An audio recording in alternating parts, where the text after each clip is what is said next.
하늘에 계신 아버지 하나님, 오늘 우리에게 아버지를 예배할 수 있는 귀한 특권 주시니 감사합니다.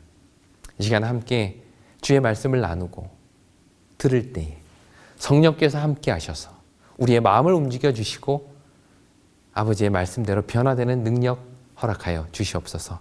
예수님의 이름으로 기도드립니다.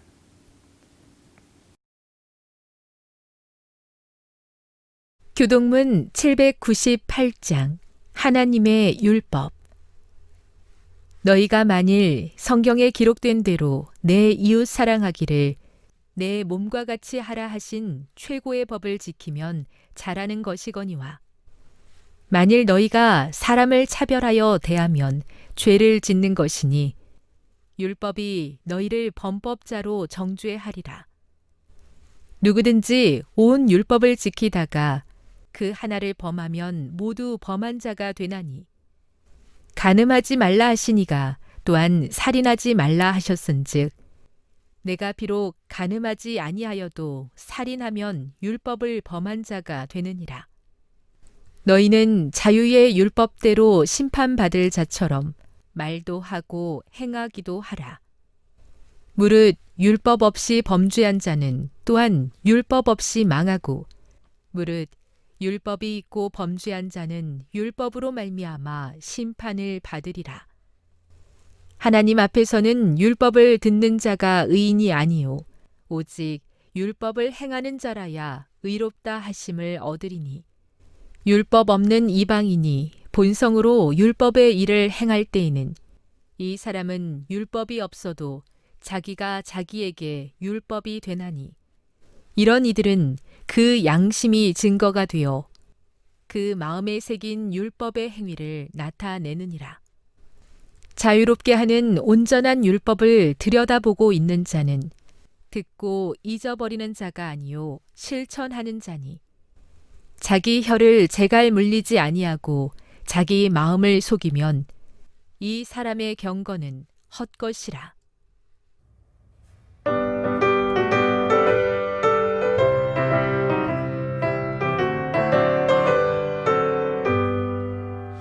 내가 매일 기쁘게 순례길에 행함은 주의 팔이 나를 안보함이요, 내가 주의 큰 복을 받는 귀한 비결은 주의 성령 함께함이라.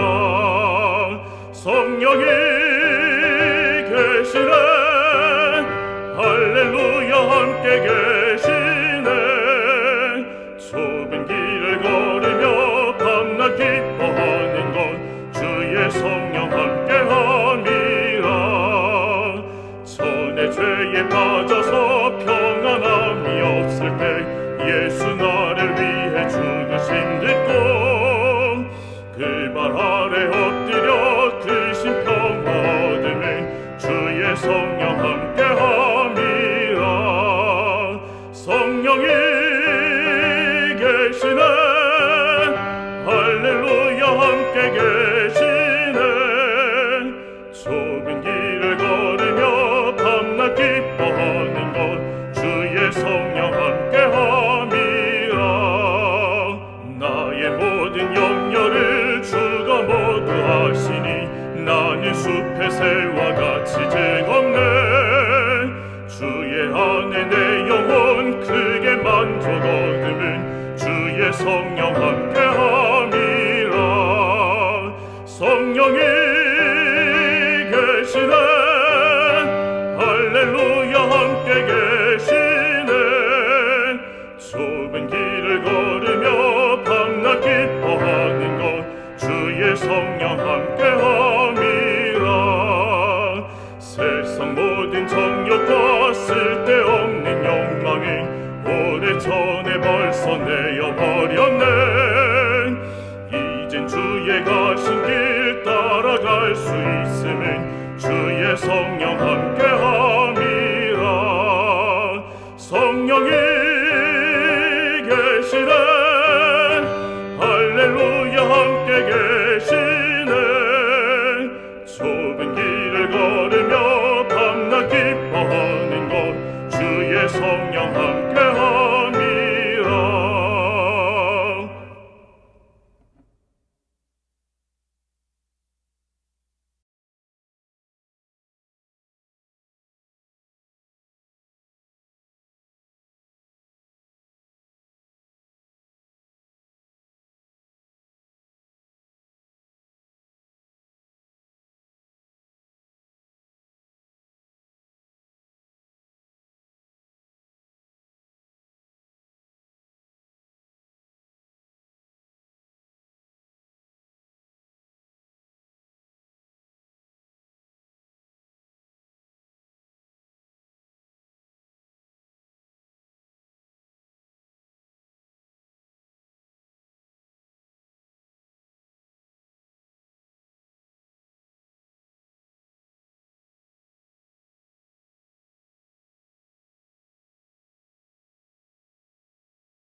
주님 나라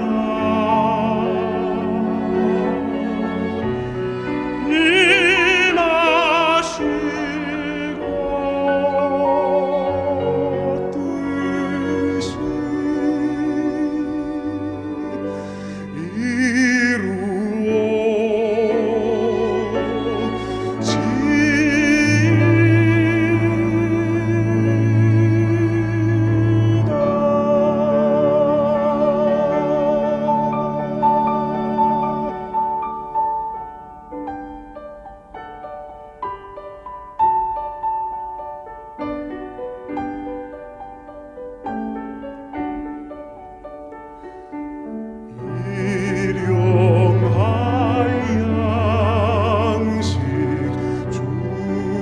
뜻이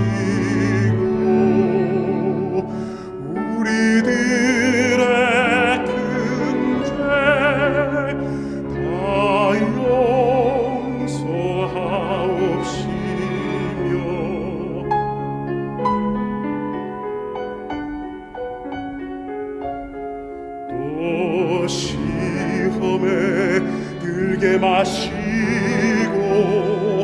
다만 악에서 구하소서. 내게 주의 나라 주의 권세 주의 영광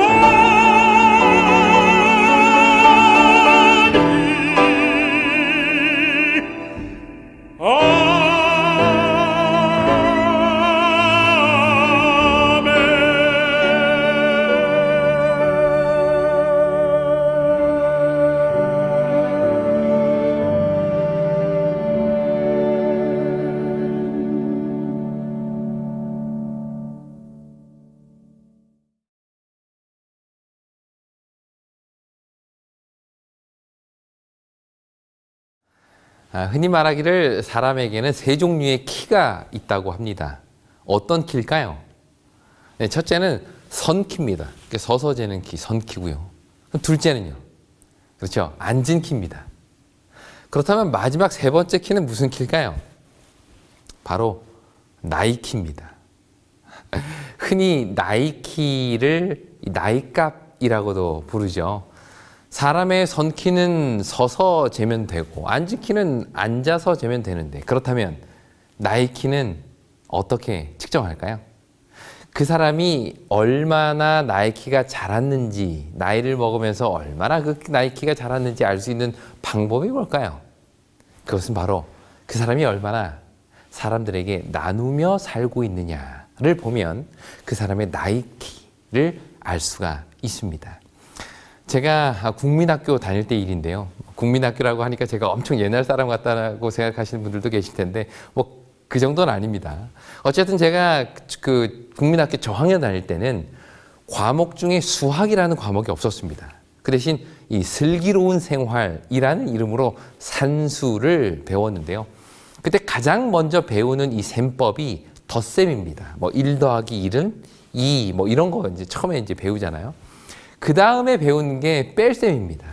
이렇게 덧셈과 뺄셈을 다 마치면 2학년부터는 곱셈을 배우기 시작하죠.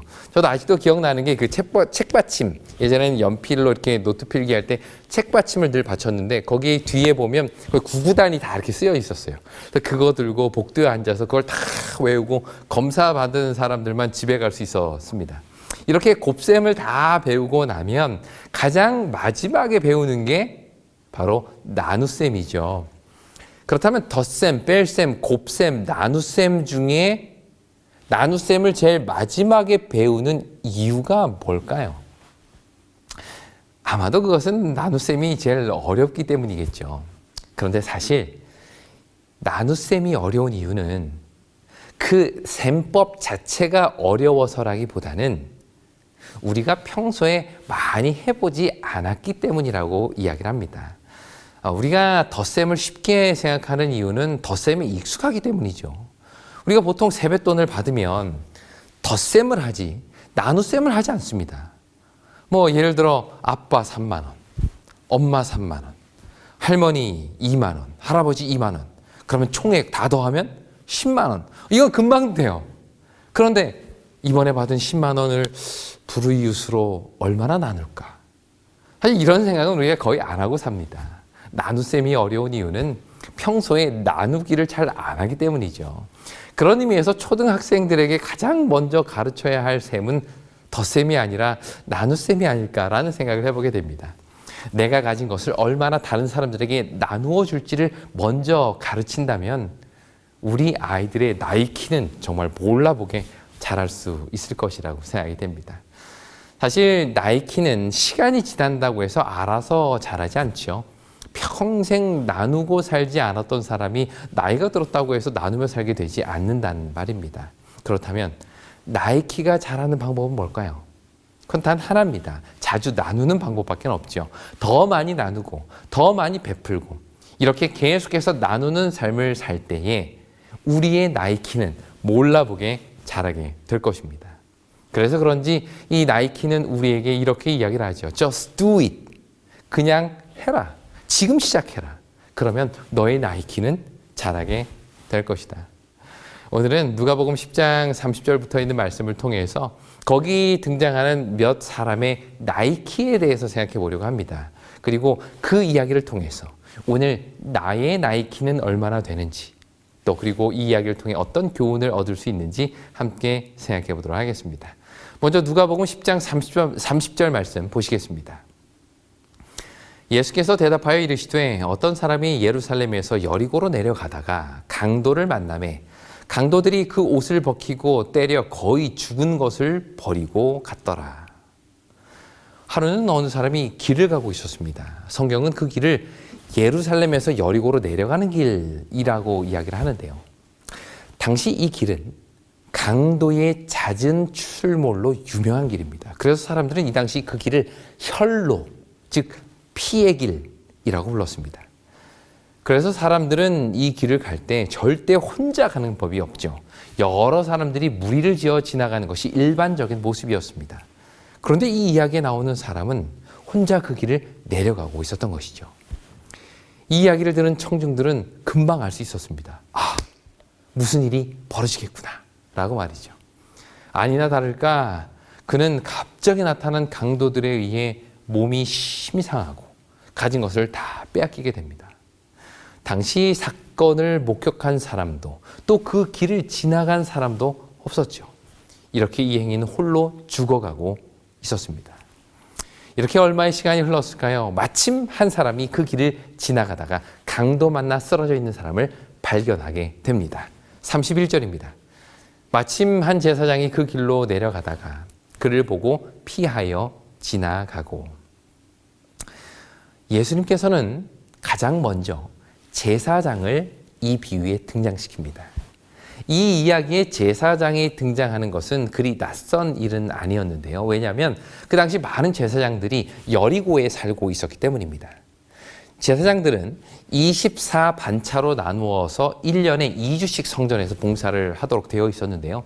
나머지 시간은 자기 집에서 보낼 수 있었습니다. 그래서 많은 제사장들은 예루살렘으로부터 그렇게 멀지 않고 또 부유한 도시였던 여리고에 거주하기를 선호하였죠. 1세기 유대인 역사가인 요세푸스는요, 그 당시 여리고에는 약 한 5천 명 정도의 제사장들이 거주했던 아주 부유한 도시였다라고 기록을 하고 있습니다. 그런 의미에서 이 길에 한 제사장이 등장하는 것은 청중들이 보기에는 당연한 일이었죠. 강도 맞아 거의 죽게 된 사람을 본 첫 번째 사람이 제사장이다라는 말을 들었을 때 아마 청중들은 안도의 한숨을 내쉬지 않았을까 생각해 봅니다. 아휴, 이제 됐다.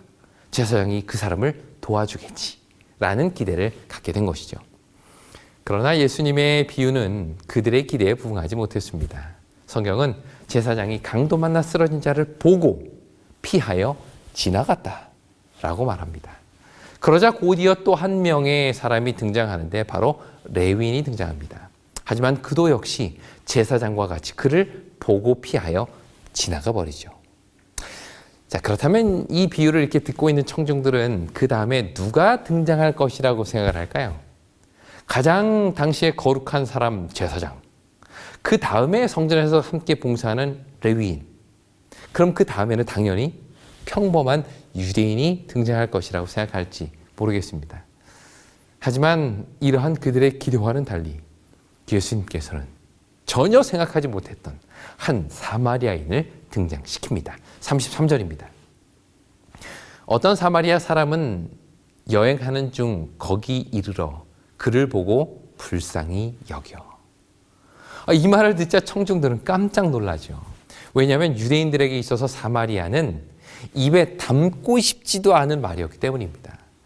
유대인들에게 이 18개의 유대인들의 기도문이 있는데요. 이것은 보통 이제 주후 1세기, 그 1세기 말에 한 18개로 확정되었다고 이제 보여집니다. 그런데 이미 그 이전 시대부터 있어 왔던 그런 기도문이었습니다. 그런데 그 기도문 중에 12번째의 기도문이 이런 기도문이었어요.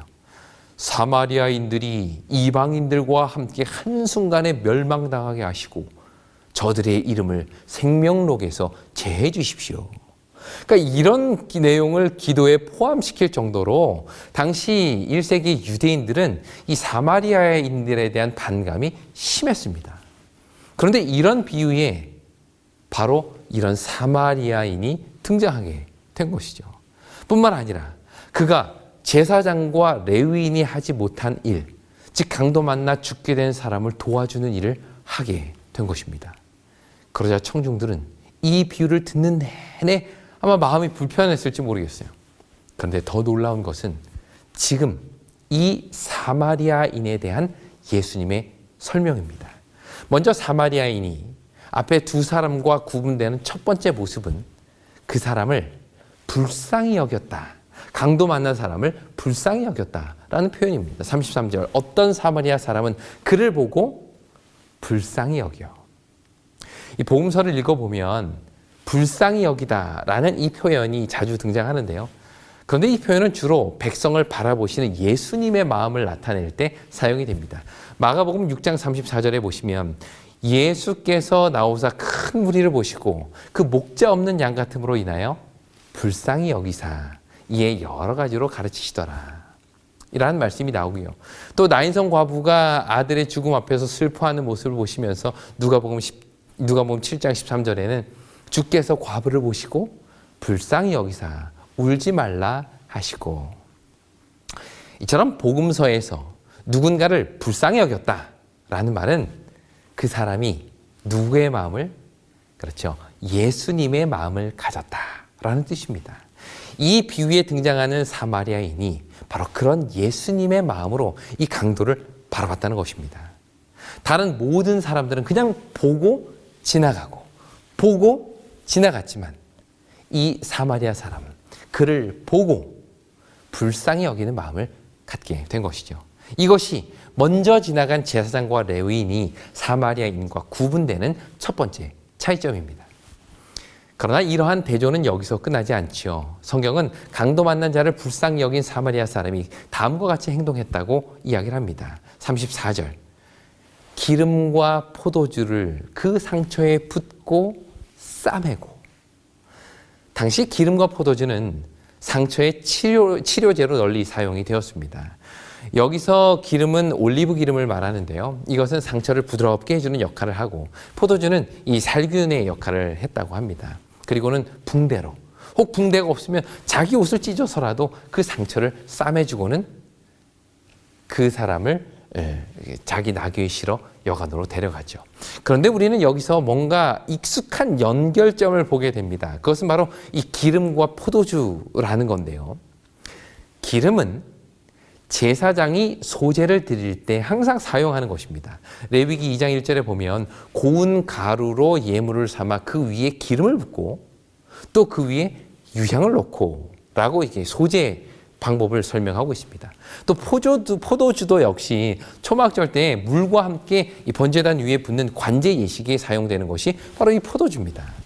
이처럼 기름과 포도주는 제사장과 레위인들에게는 매우 익숙한 것으로서 그들이 제사를 위해서 늘 사용했던 것들이죠. 하지만 이들이 그 기름과 포도주를 제단에 부을 줄은 알았지 삶의 현장에서는 그것을 어떻게 사용해야 할지를 몰랐던 것입니다. 그것이 이들이 실패한 이유죠. 그들의 예배와 삶이 하나 되지 못했다는 것입니다. 그들의 가르침과 삶이 연결되지 못했다는 것입니다. 기름과 포도주로 완벽하고 철저하게 제사를 드릴 줄은 알았지만 그것을 삶의 현장에서 내 도움이 필요한 사람들에게 쏟아 부을 줄은 몰랐다는 것이죠. 오늘 우리의 모습은 어떻습니까? 안식일에 교회 입구에서 교우들을 환영하면서 보내는 그 미소가 과연 우리의 삶의 현장에서도 나타나고 있느냐는 것입니다. 교회에서 교인들과 나누는 따뜻한 악수, 그것을 강도 만나 쓰러져 죽게 된 그 사람에게도 나누고 있느냐는 것입니다. 예배 시간에 보여지는 거룩함, 성도들 간에 나타나는 친절, 교회를 위한 우리들의 헌신이 성전 밖에서 우리의 친절과 미소를 간절히 필요로 하는 그 낯선 자들에게도 나타나고 있느냐는 말입니다. 이 비유에 등장하는 레위인과 제사장은 자신의 손에 들린 기름과 포도주를 번제단에 붓는 일에는 전문가였습니다. 그러나 정작 그것을 그 두 물건을 절실히 필요로 하는 강도 만난 사람에게는 정작 그것을 부을 줄 몰랐던 것이죠. 이것이 어쩌면 오늘 저와 여러분들의 모습은 아닙니까? 우리의 신앙이, 우리의 헌신이, 우리의 친절과 사랑이 교회 안에만 갇혀 있을 때 우리는 그 누구의 이웃도 될 수 없습니다. 예수님께서는 지금 바로 그 점을 지적하신 것이죠. 다시 본래 이야기로 돌아와서요. 이렇게 자신의 기름과 포도주를 강도 만난 자에게 쏟아 부은 사마리아인은 그를 자기 짐승에 태우고는 여관으로 갑니다. 그리고 거기서 최선을 다해서 그를 돌봐주죠. 그리고 마지막으로 예수님은 사마리아 사람의 행동을 이렇게 묘사합니다. 35절입니다. 그 이튿날 그가 주막 주인에게 데나리온 2를 내어주며 이르되 이 사람을 돌보아 주라. 비용이 더 들면 내가 돌아올 때에 갚으리라 하였으니. 밤새도록 이 강도 만난 사람을 돌봐주었던 사마리아 사람은 다음날 여관 주인에게 데나리온 2를 주면서 이 사람 잘 좀 돌봐주십시오 라고 부탁을 합니다. 당시 여관의 하루 숙박비가 12분의 1 데나리온이라고 해요. 그러므로 그가 지불한 2 데나리온은 며칠 숙박료일까요? 그렇죠. 24일 동안 머물 수 있는 숙박료를 미리 지불한 겁니다. 그만큼 넉넉하게 돈을 주고 갔다는 말이죠. 그런데도 혹시 돈이 더 들면 내가 돌아올 때 갚겠다 약속한 것입니다. 여기서 우리는 사마리아인과 강도 만난 사람의 관계를 설명해주는 하나의 중요한 단서를 보게 되는데요. 그것이 바로 내가 갚겠다라는 말입니다. 유대 사회는요, 혈연으로 묶여 있는 사회죠. 그 정도로 얼마나 그 정도가 얼마나 끈끈한가 하면 가족이나 친척들 중에 누군가가 빚을 졌을 때 그걸 갚을 만한 여력이 없다면 가족이자 친척이 그것을 대신 갚아주는 법이 있습니다. 이런 제도는 그들이 곧 하나의 운명 공동체라는 인식을 보여주는 것인데요. 성경 중에 이러한 이야기로 가득한 책이 있는데 그게 바로 구약의 룻기입니다. 이 룻기서를 보면 엘리멜렉의 가정이 모든 것을 다 잃어버리고 심지어 대를 이을 남자들마저 다 죽게 되는 상황에서 그 가정을 돕기 위해 나선 사람이 있는데 그가 보아스이죠. 그가 그렇게 한 이유는 보아스가 엘리멜렉의 친족, 다시 말해 그들을 책임져야 할 운명 공동체였기 때문입니다. 이스라엘은 이것을 법으로 정해 놓았는데요. 이것을 고엘 제도라고 부릅니다. 내 친족들 중에 도무지 빚을 갚을 능력이 없을 때 내가 대신해서 갚아주는 것, 이것이 바로 하나의 운명, 하나의 가족이라는 의미입니다. 이날 사마리아 사람이 여관 주인에게 한 이 한마디, 내가 갚겠습니다 라는 이 말은 강도 만난 사람과 나는 하나의 운명 공동체라는 뜻입니다. 피 한 방울도 섞이지 않고 얼굴조차 모르는 사람의 운명이 나의 운명과 연결되어 있다는 생각이죠. 그래서 그는 그 빚을 자신이 갚겠다고 자처한 것입니다. 그를 끝까지 책임지겠다는 것이죠. 이것은 이 둘의 관계가 하나의 운명으로 연결되어 있다는 것을 말해줍니다. 너가 죽으면 나도 죽고 너가 살면 나도 산다 라는 그런 생각 말입니다. 그런데 사실 오늘 여러분들과 나누고자 하는 핵심은 지금부터입니다. 여러분께 제가 질문 하나 드려볼 텐데요. 우리가 방금 읽은 이 선한 사마리아인의 비유, 여기에서 말하고자 하는 핵심 교훈은 무엇일까요? 이 비유를 통해서 예수님은 우리에게 무엇을 말씀하고 싶으셨던 것일까요? 우리는 보통 이 비유를 읽으면서 그래, 나도 도움이 필요한 사람 도와주어야겠다. 고통 중에 죽어가는 사람 살려야겠다. 라고 생각합니다. 그러나 사실 이 비유의 핵심은 그게 아닙니다.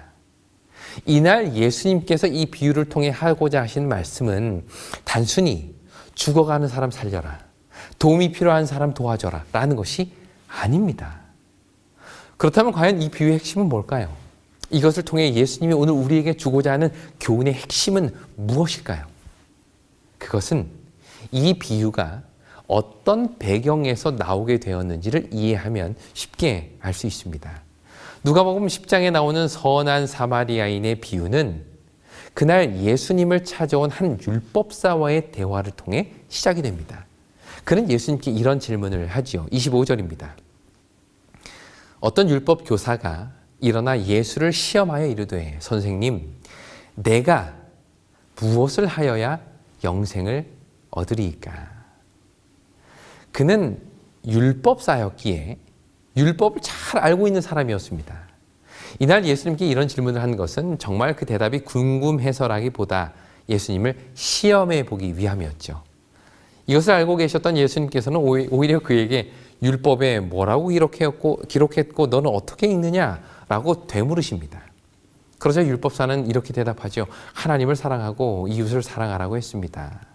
정말 기가 막힌 100점짜리 대답입니다.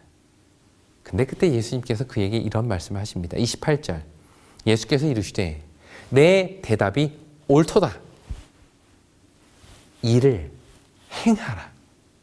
그러면 살리라. 이 대답을 들은 율법사는 곧이어 두 번째 질문을 던지는데요. 그것은 바로 그러면 누가 내 이웃입니까? 라는 것입니다. 영생을 얻기 위해서는 하나님을 사랑하고 이웃을 사랑해야 하는데 그럼 내가 사랑해야 할 이 이웃이 누구냐는 것입니다. 당시 유대인들은 그들이 사랑해야 할 이웃을 유대인으로만 제한합니다. 유대인 외의 이방인들은 그들의 이웃이 아니죠. 또한 유대인들 중에도 누구는 빠질까요?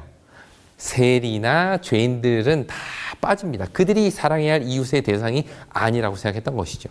다시 말해 그들이 사랑할 만한 사람들을 이웃으로 생각했던 것입니다.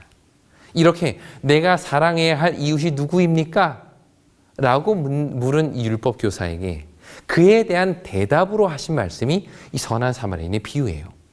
그리고 이 비유를 다 마치신 이후에 예수님께서는 28절에서 하셨던 말씀과 동일한 말씀을 반복하십니다. 37절입니다.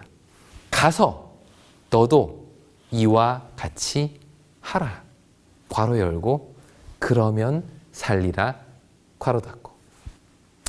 자, 예수님께서는 영생할 수 있는 길을 묻는 율법사에게 두 번이나 같은 대답을 하셨어요. 가서 너도 이와 같이 하라. 그러면 살겠다. 자, 그러면 여기서 중요한 질문. 여기서 너도 이와 같이 하라. 그러면 살리라고 할 때 이 말은 누가 살겠다는 말일까요? 강도 만난 사람이 살겠다는 말일까요? 아니면 강도 만난 사람을 도와준 그 사람이 산다는 말일까요? 이 말씀은 강도 만난 사람을 도와준 사람에 대한 이야기입니다. 율법교사가 물은 질문이 무엇이었죠? 무엇을 하여야 내가 영생을 얻겠습니까? 라는 질문이었습니다. 결국 이 비유는 강도 만난 사람 살리는 이야기가 아니라 내가 영생하는 길, 강도 만난 사람을 도와준 내가 영생할 수 있는 방법을 묻는 이야기입니다. 그 사람을 도와주면 그 사람이 사는 것이 아니라 그 사람을 도와준 나 자신이 산다는 말을 지금 여기서 하고 있는 것이죠. 많은 경우에 우리는 이 비유를 오해합니다. 이것은 단순히 강도 만난 사람 살리라는 말이 아닙니다. 이 비유의 핵심은 강도 만난 사람을 살리는 데에 있는 것이 아니라 그 사람을 도와준 사람이 영생하는 길이 무엇인지를 말씀하고 계신 것이죠. 내가 무엇을 하여야 영생을 얻으리까? 라는 질문에 대한 대답이 가서 너도 이와 같이 해라. 그러면 너가 살겠다. 너가 영생하겠다. 라는 말씀이죠. 그런 의미에서 결국 강도 만나 쓰러져 있는 그 사람을 살려주지 않았던 두 사람. 그들은 겉으로 보기에는 강도 만난 사람 살리지 않은 것 같지만 사실은 누구 살리지 않는 거예요? 자기 자신을 살리지 않은 겁니다. 내가 영생할 길을 저버린 것이죠. 반면에 강도 만난 사람을 위해 포도주를 붓고 기름을 붓고 상처를 싸매고 밤새도록 간호하여 그를 살려낸 사람은 누구를 살려낸 것일까요? 바로 자기 자신을 살린 것입니다. 여러분들 중에는 교회 안에서 직분을 가지고 봉사하는 분들도 계실 것이고요. 또 소그룹 활동을 통해서 영혼을 구원하기 위해 많은 수고와 노력을 아끼지 않는 분들도 계실 겁니다. 그런데 어떠세요? 그 일을 하기가 쉬우신가요? 어려우신가요? 교회를 위해, 성도들을 위해 내 시간과 돈과 능력을 쏟아붓는 일, 쉬운 일입니까? 어려운 일입니까? 물론 어떤 분들에게는 되게 즐겁고 쉬운 일일 수 있지만 또 어떤 분들에게는 정말 쉽지 않은 일처럼 느껴집니다. 그게 쉬운 일이었다면 레위인이나 제사장들도 그렇게 했겠죠. 소급을 하면서 다 그만두고 싶다라는 생각 해본 적은 없으신가요? 전도회를 위해 준비하면서 구조자들에게 일일이 전화하고 오라고 했는데 뭐 때문에 못 간다, 나는 무슨 일이 있어 못 간다 하면 힘이 쫙 빠지지 않던가요? 내가 정말 많은 돈과 시간을 써가면서 사람들을 먹이고 대접했는데도 불구하고 사람들이 그러한 열심을 알아주지 않고 오히려 불평만 하고 있을 때 다 포기하고 싶다는 생각 들진 않으십니까? 아마 우리 중 대부분은 이런 경험들을 해보셨으리라고 생각이 됩니다. 선한 사마리아인처럼 자신이 가진 포도주, 기름 다 쏟아붓고 자기 나귀, 심지어 내가 가진 돈까지 전부 그 사람에게 쏟아부었는데 밑 빠진 독에 물 붓는 것처럼 생각된 적은 없느냐는 것이죠. 그래서 야 이거 해서 뭐하나 힘만 들고 이제 다 그만했으면 좋겠다 라고 생각하신 적은 없으십니까? 그런 마음을 가지고 지금까지 걸어온 우리에게 예수님께서 이렇게 말씀하십니다. 일을 행하라. 그러면 내가 산다. 이 일은 남을 위한 일이 아니라 바로 너 자신을 위한 일이다. 남의 영생을 위한 것이 아니라 바로 너 자신이 영생하는 길이다. 라고 말이죠. 시대의 소망은 우리에게 이렇게 이야기를 합니다. 자기 희생의 법칙은 자기 보존의 법칙이다. 이것이 하나님께서 창조하신 우주의 법칙입니다. 자기를 보존하고자 하는 자는 오히려 잃게 되지만 자신을 희생하려고 하는 자는 오히려 생명을 얻게 된다고요. 한번 꽃과 나무들 한번 보시길 바랍니다. 한 알의 밀알이 땅에 떨어져 썩음으로 많은 열매를 맺게 되지 않습니까? 내가 희생하는 것이 곧 나를 보존하는 것이라는 사실을 천연계는 너무도 잘 알고 있습니다. 유독 인간만이 너무나도 단순한 이 생명의 법칙을 모르고 살아가고 있는 것이죠. 예수님을 모르고 살아가는 많은 사람들을 주님께로 인도하는 그 일, 때로는 부담도 되고 내 마음을 힘들게도 합니다. 우리의 시간과 재정과 관심과 노력을 쏟아부어도 반응도 없고 결과도 없을 때가 있죠. 그런데 바로 그때 예수님의 이 말씀을 기억하시길 바랍니다. 일을 행하라. 그러면 내가 살리라.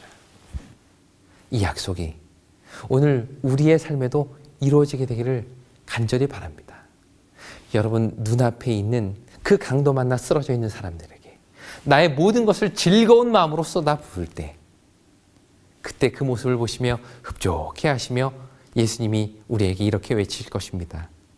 그래, 잘했다.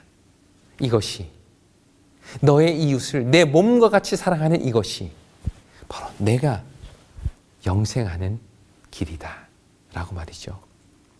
이 예수님의 약속이 오늘 우리에게 위로가 되고 희망이 되길 바라면서 오늘 말씀을 마치겠습니다.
예수 앞에 나오면 모든 죄 사하고 주의 품에 안기어 편히 쉬겠네. 우리 주만 믿으면 구원함을 받으며 영생 복락 멸류관 우리가 받겠네. 예수 앞에 날마다 은총을 받으며 마음의 기쁨 넘쳐서 감사하리라. 우리 주만 믿으면 구원함을 받으며 영생 복락 멸류관 우리가 받겠네. 예수 앞에 설 때에 흰 옷을 입으며 밝고 빛난 집에서 같이 살리라. 우리 주만 믿으면 구원함을 받으며 영생 복락 멸류관 우리가 받겠네.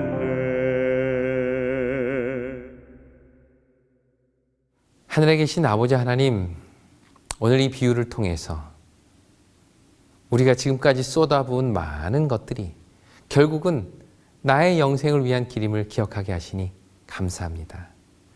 내 이웃을 내 몸과 같이 사랑하는 그 일, 주님, 이것이 우리에게 특권이 되게 도와주시고 이러한 경험을 통하여 우리를 위해 모든 것을 쏟아부으신 예수님의 마음을 이해하고 더 그 마음을 닮아가는 우리 모두가 되게 인도하여 주시옵소서. 예수님의 이름으로 기도드립니다.